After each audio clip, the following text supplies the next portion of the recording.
साहित्य: सोललेली ताजी कोलंबी 2 वाट्या, गोडे तेल अर्धी वाटी, लसूण 7 ते 8 पाकळ्या, लाल तिखट 1 टेबलस्पून, तुमच्या आवडीप्रमाणे सपाट अगट डोंगर भरून, राईपूड 2 चहा चमच, हळद 1 चहा चमच, मीठ 1 चहा चमच, चिंचेचा दाट कोळ 1 टेबलस्पून अगर थोडा अधिक.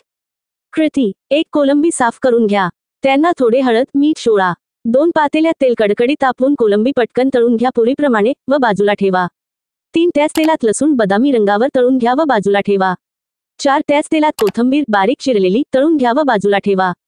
5 पातेले आचे करून उतरून त्यात तिखट, राईपूड, हळद, मीठ व चिंचेचा कोळ घाला व नीट ढवळून पुन्हा आचेवर ठेवा. एकच उकाळा घ्या. 6 पातेले पुन्हा आचेवरून उतरा व त्यात कोलंबी, लसूण, कोथिंबीर मिसळा. 7 थंड झाल्यावर बरणीत भरून ठेवा. विशेष सूचना: चिंचेच्या कोळाऐवजी तितकाच लिंबाचा रस अगर व्हिनेगर घातली तरी चालेल. चिंचेच्या कोळामुळे लोणच्याचा रस अधिक दाट होतो. व्हिनेगरमुळे लोणचे अधिक टिकते. तर परत भेटूया अशाच इंटरेस्टिंग विषयावर. नमस्ते.